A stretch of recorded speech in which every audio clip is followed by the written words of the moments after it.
Die folgende Sendung wird Ihnen präsentiert von ESU, führend in Modellbahnelektronik und Zubehör.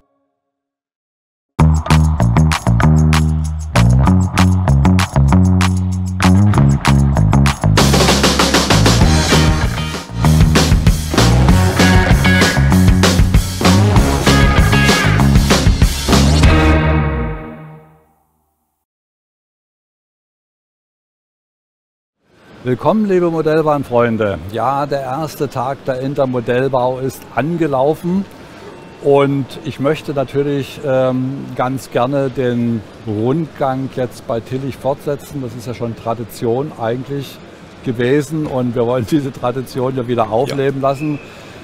Tillich steht für Spur TT, aber nicht nur, sondern auch für H0. Aber ich möchte an dieser Stelle mal die TT-Bahner ganz besonders vertreten, die Spur der goldenen Mitte. Hallo Heiner, grüß dich. Hallo, guten Morgen. Ja, guten Morgen erstmal, ja.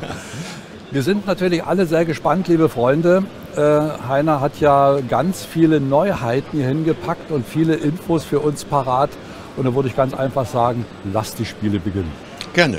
Richtig. Ja, ich freue mich auch, dass wir hier einiges präsentieren können in Dortmund. Und das Besondere ist ja, dass wir mittlerweile, gerade in diesem Jahr werden viele Kunden gemerkt haben, dass wir doch schon viele neue Modelle, neue Formen vom Arbeitsstand her sehr, sehr weit haben. Sodass wir also hier in Dortmund in der Lage sind, nicht nur irgendwelche Bilder zu zeigen, sondern tatsächlich schon fast fertige Modelle, die natürlich von der Lackierung, Bedruckung noch nicht komplett sind, aber vom Formbau schon viel, viel versprechen. Das ist natürlich mir immer das Liebste, muss ich sagen, für die Presse-Fuzis, sage ich mal, wenn sie was Handfestes zum Zeigen haben. Ja, Heiner, auf unserem Drehteller steht schon ein Modell. Genau. Was ist das? Richtig, ja. Wir fangen mit der Nenngröße H0 an. Hier ist unsere Form neuer Postcontainer-Tragwagen zu sehen. Ein Zweiachser, den wir komplett neu entwickelt haben in der Nenngröße H0. Und nicht nur der Wagen als solcher ist komplett neu konstruiert worden, sondern auch die Container, die man halt eben hier sieht. Viele kennen das, das haben wir in TT schon. Von daher war es ein relativ einfacher Schritt auch zu sagen, ja, das wird dann halt eben in H0 auch gemacht.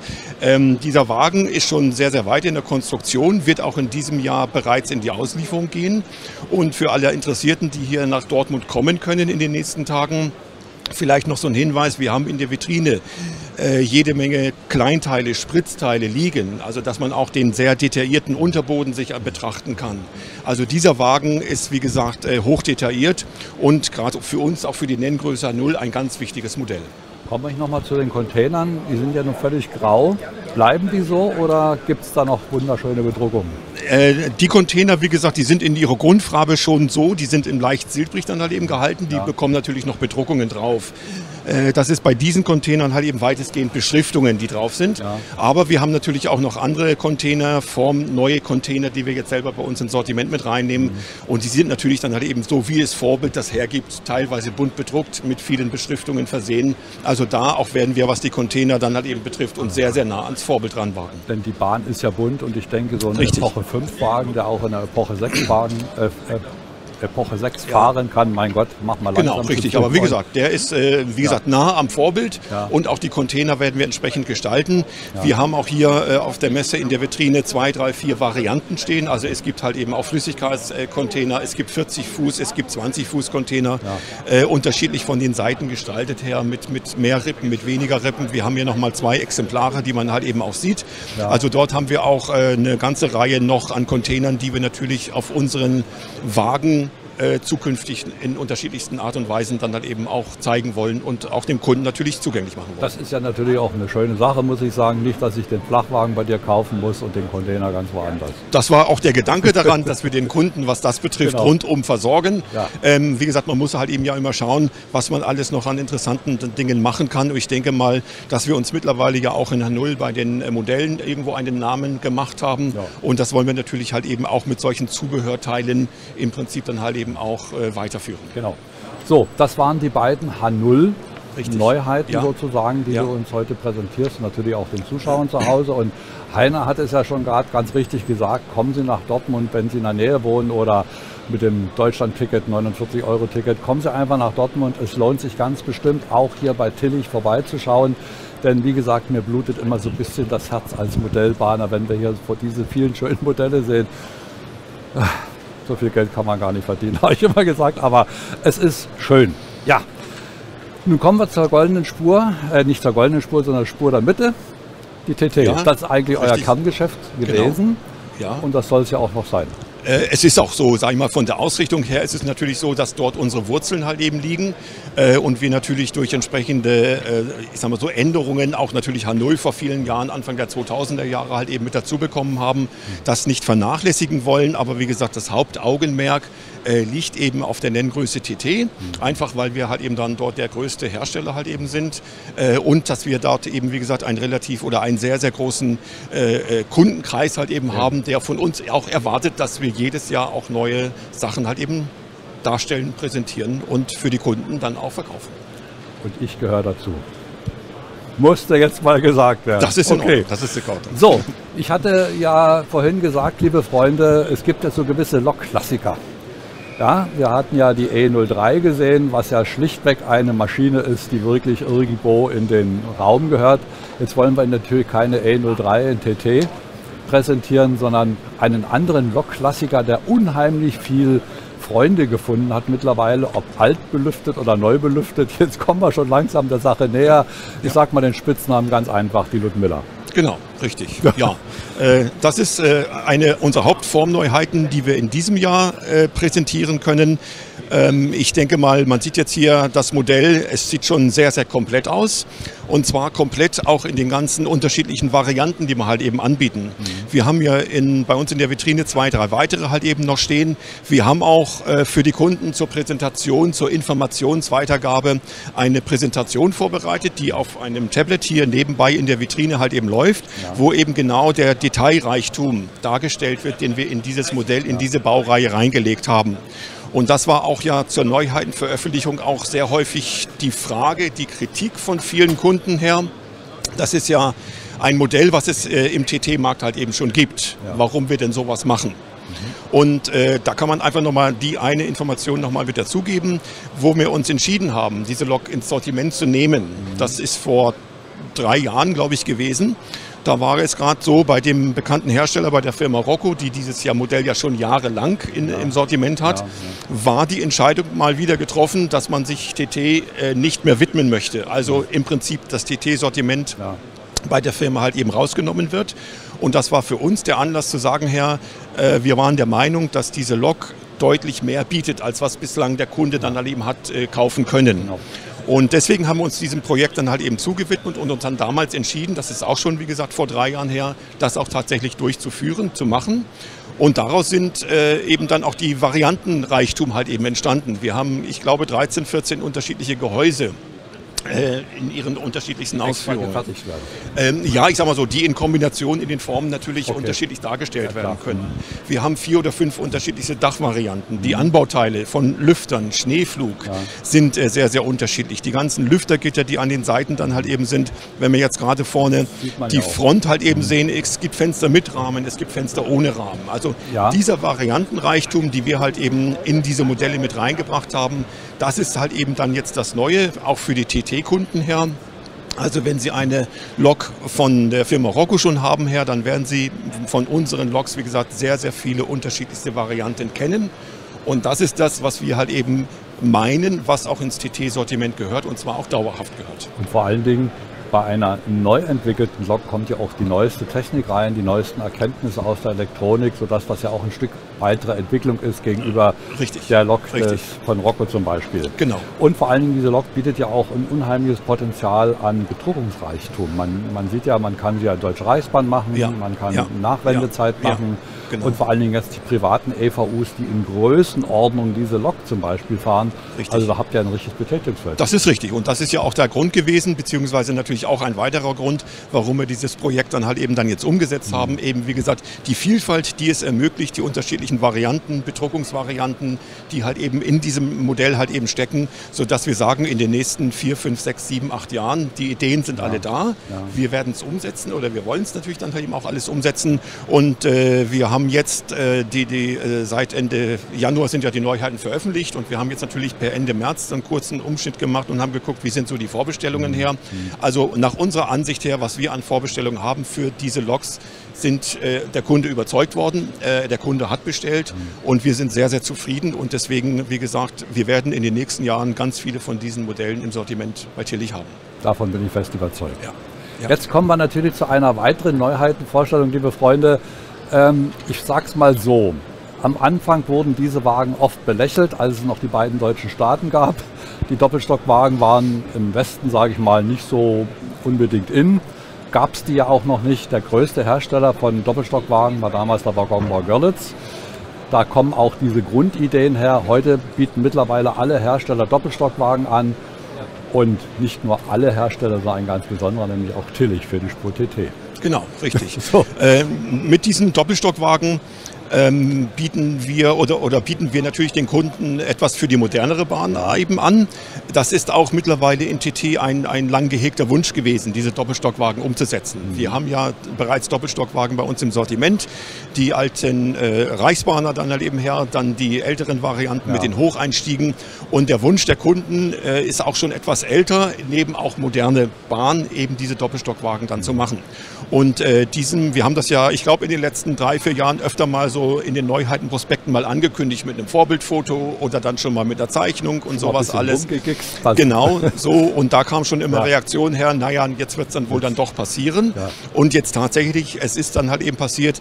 Also wir haben jetzt auch in diesem Jahr die Doppelstockwagen, die neue Bauart für uns ins Sortiment mit reingenommen. Natürlich gleich mit dem Steuerwagen, mit den unterschiedlichen Klassifizierungswagen, erste Klasse, erste, zweite Klasse, kombinierte zweite Klasse.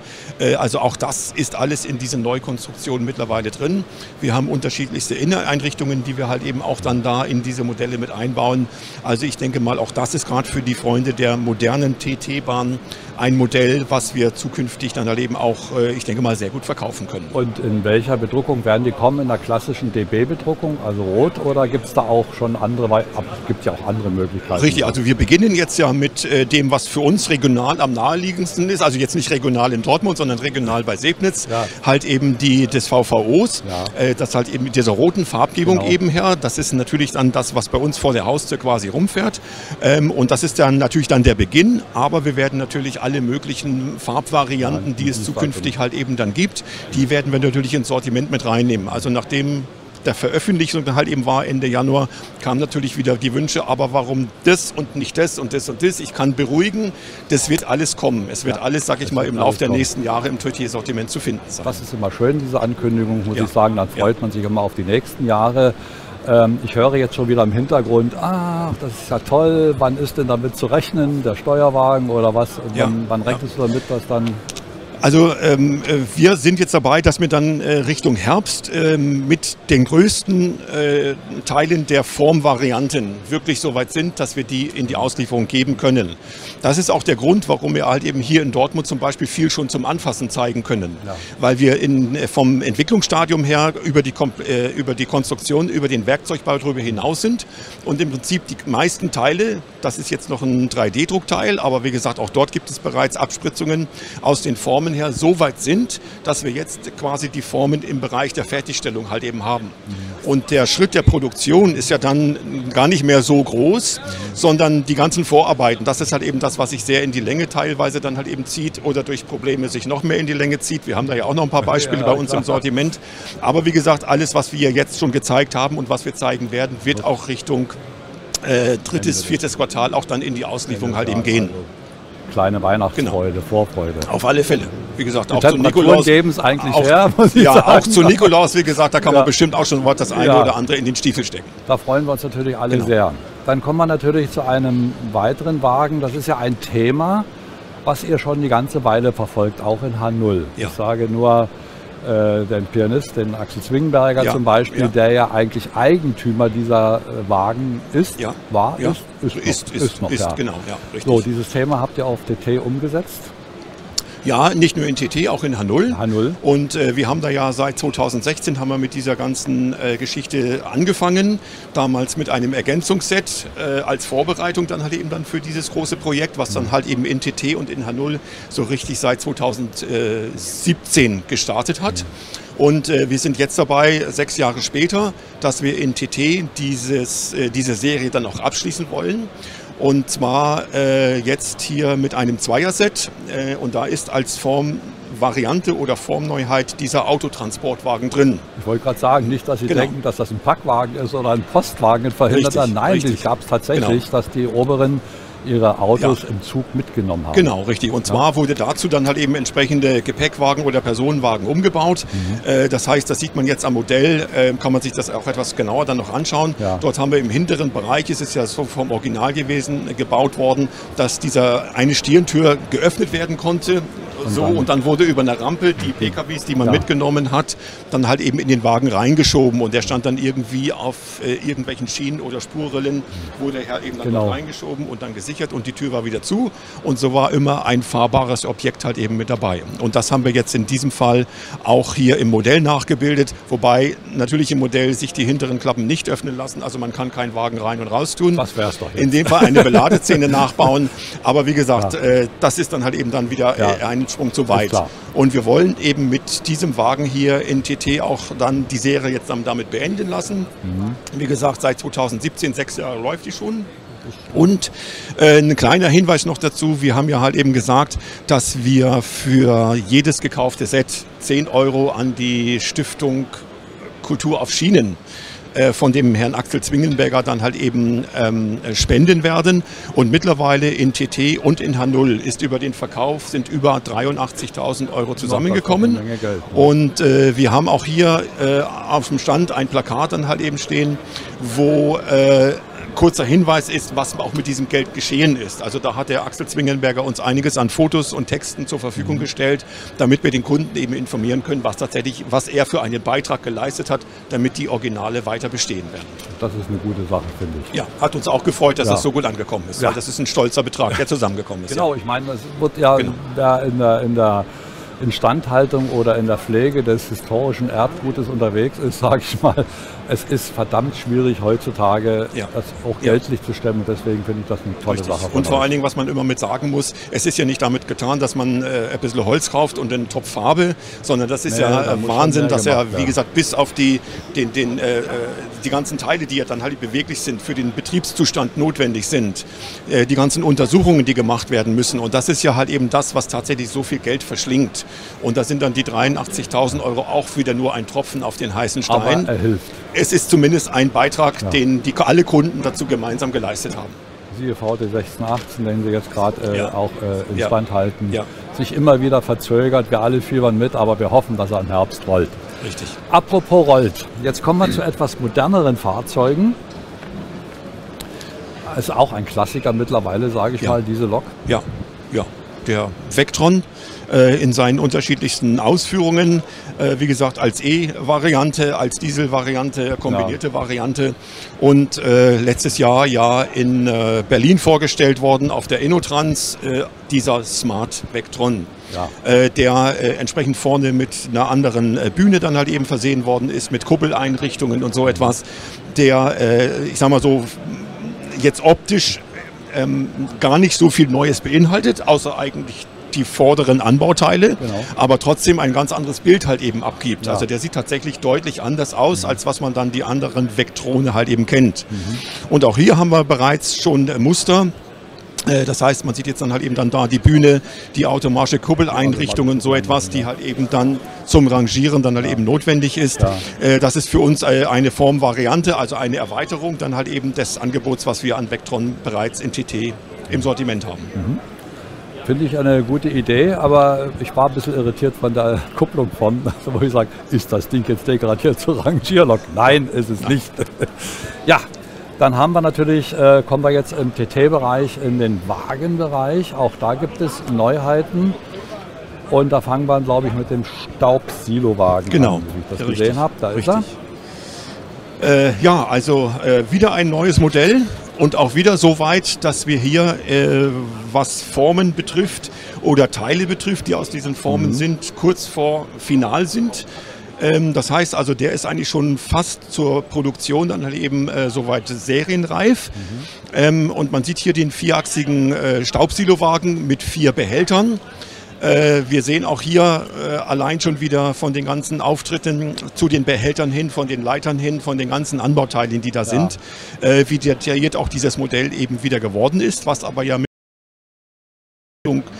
so der Standard ist, den wir halt eben auch darstellen können oder den man auch etwas komisch gesagt dem Kunden zumuten kann, weil es soll ja auch trotzdem alles praktikabel sein, es soll alles anfassbar sein und es soll auch verwendbar sein. Aber trotzdem ist es immer wieder schön, muss ich sagen, wohin die Entwicklung geht oder wohin die Entwicklung gegangen ist mittlerweile.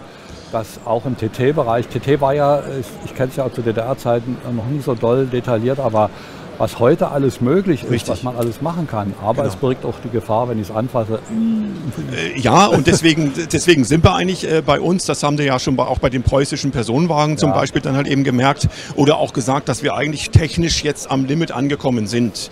Es gibt bestimmt noch technische Weiterentwicklungen, aber das Problem ist dabei, wenn man dann das überspitzt, dann wird dieser kleine technische Sprung, der noch drin ist, der wird von den Kosten her so teuer werden, dass dann dadurch die Modelle eigentlich unbezahlbar werden und auch nicht mehr handelbar werden.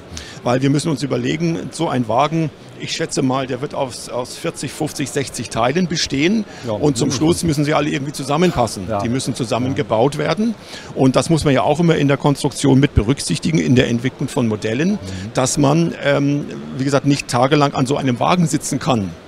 Das würde den auch wieder unbezahlbar machen, sondern es muss eine schnelle, einfache Montage möglich sein.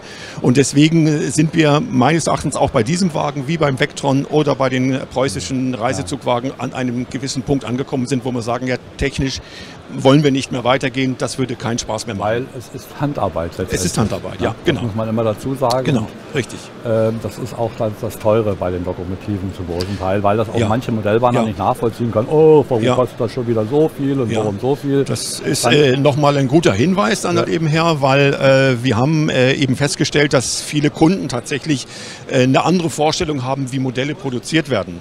Und wir bieten seit diesem Monat, seit April, bei uns Betriebsführungen an, zu gewissen Terminen halt eben her. Die kann man bei uns auf der Homepage sich die Termine anschauen. Man kann auch die Termine dort buchen. Und dann wollen wir halt eben dann Kundengruppen, 6, 8, 10 Leute durch die Firma führen und dann eigentlich den Weg eines Modells mal nachgehen. Genau. Vom Werkzeugbau, Kunststoffspritzerei, Lackiererei, Druckerei. Und dann wird man dann halt eben sehen, dass außer in der Kunststoffspritzerei der meiste Teil, was danach kommt, menschliche Arbeit ist, natürlich mit Hilfsmitteln, das ist richtig, aber trotzdem, da ist der Mensch doch im Vordergrund. Genau. Im Vordergrund steht jetzt wiederum ein Containerwagen. Ja, genau. Der offene Güterwagen eher aus. Richtig, genau. Und der Container-Tragwagen, genau. Ja. Auch hier eine Neuentwicklung. Wir haben, das ist das Thema InnoFreight, also InnoFreight, InnoBehälter, InnoWaggon oder wie das Ganze dann halt eben dann sich immer alles so nennt. Das heißt, wir haben hier auf alle Fälle auch wieder eine Neuentwicklung, und zwar nicht nur der Behälter, sondern auch der Tragwagen oder des Tragwagens, der da drunter ist. Auch wieder fein detailliert mit unterschiedlichen Aufsätzen. Ich weiß jetzt nicht genau, wie die alle heißen, Scrap-Tainer, Wood-Tainer, und so etwas, also ein unheimlich weites Feld, was es halt eben dann da zu beackern gibt. Und das sind dann, letztes Jahr haben wir einen Niederbordwagen gehabt mit entsprechend dann halt eben einem Wood-Tainer drauf und das ist jetzt quasi dann die Fortführung. Und auch dort wird man sehen, dass wir im Sortiment demnächst noch mehr von solchen unterschiedlichsten Thema InnoFreight unterschiedlichste Wagen haben. Genau, und so bunt wie das Leben auf der Schiene draußen ist, so bunt wollen wir es auch auf der Anlage haben. Finde ich ganz toll. Ja. Jetzt musst du wieder Luft holen. Okay. Wir haben das ja im Grunde genommen hier im fast Schnelldurchlauf. Liebe Freunde, kommen Sie wie gesagt nach Dortmund. Hier können Sie das in aller Seelenruhe angucken. Aber wir wollten halt diese bunte Neuheit, Vielfalt ja unbedingt vorstellen. Ja, richtig. Wir wären ja fast am Ende, Heiner, fast. Ja. Wir wollen natürlich noch ein paar Infos loswerden, liebe Freunde. Es gibt wiederum den Tag der offenen Tür dieses Jahr. Genau. Und der ist am 15. Juni, also Mitte Juni haben wir ja bei uns, jetzt schon viele, viele Jahre her, diesen Tag der offenen Tür. Letztes Jahr hatten wir ja zusammen mit der Firma Captrain wieder eine große Veranstaltung. Dieses Jahr ist es halt eben wieder bei uns am Standort in der Sebnitz her. Ich denke mal, wir werden dort wieder einiges dann halt eben für unsere Clubmitglieder, für alle Kunden, die sich um die Modellbahn interessieren, die sich für die Firma Tillich interessieren, werden wir dort wieder ein rundes Programm haben werden. Wie gesagt, zum Monatsende bei uns auf die Homepage mal draufschauen, da wird es mehr Informationen halt eben geben, detailliertere Informationen, was wo zu finden ist. Und ich denke mal, wir haben in den letzten Jahren viel Glück gehabt mit dem Wetter. Es war immer schönes Wetter.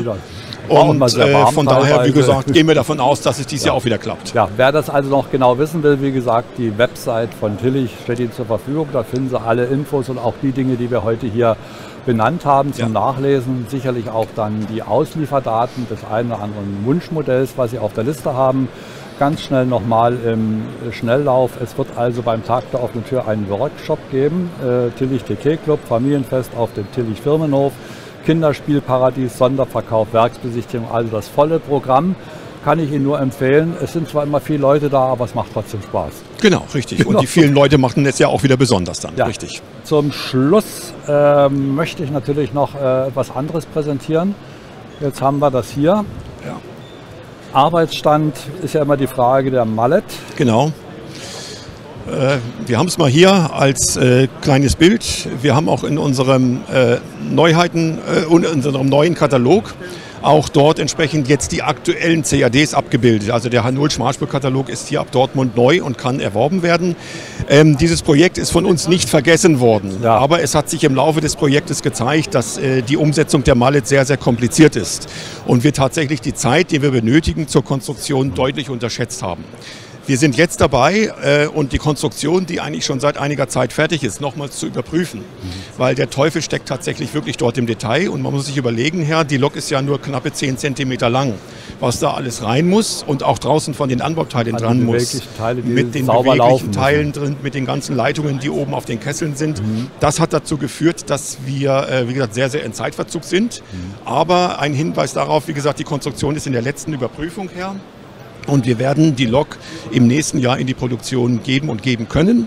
Deswegen muss sich der Kunde leider noch mal ein Jahr dann halt eben gedulden. Aber diese Formneuheit wird im nächsten Jahr ausgeliefert. Und ich kann hier schon mal versprechen, wir werden auch im Schmalspursortiment im nächsten Jahr 2025 noch eine weitere Formneuheit im Wagenbereich haben. Die werden wir Ende Januar dann halt eben ankündigen und die wird dann wieder so weit sein, wie wir es jetzt von H0 oder TT her kennen, dass die dann auch im Laufe des nächsten Jahres ausgeliefert wird. Also ich denke mal, dass man uns das halt eben verzeihen möge und ich hoffe mal, oder ich gehe davon aus, dass das Modell dann auch diese lange Wartezeit dann halt eben wirklich vergessen ist. Das denke ich nämlich auch. Ja. Also nichts ist schlimmer, als wenn man ein Modell kaufen kann und dann sich nur rumärgert, weil die Maschine nicht läuft, etc. pp. Richtig. Liebe Freunde, das war's. Unser zweiter Talk heute bei Tillich. Ich bedanke mich ganz herzlich bei dir, lieber Heiner, dass du wirklich Wir haben zu danken, für den Besuch hier. Es war ganz toll, von diesen Neuheiten zu sehen und ich kann, wie gesagt, nur noch appellieren, liebe Freunde, kommen Sie her nach Dortmund, wenn Sie können und mögen. Wie gesagt, es gibt unheimlich viel zu entdecken hier bei Tillich. Lieber Heiner, vielen Dank nochmal und bis zum nächsten Mal. Alles klar, Dankeschön, bis bald. Und wir sehen uns wieder, liebe Freunde, im nächsten Talk. Das ist dann, glaube ich, so gegen 11:30, 11:30 so in der Dreh rum. Dann sind wir bei Pico. Danke, lieber Heiner. Danke. Tschüss. Tschüss.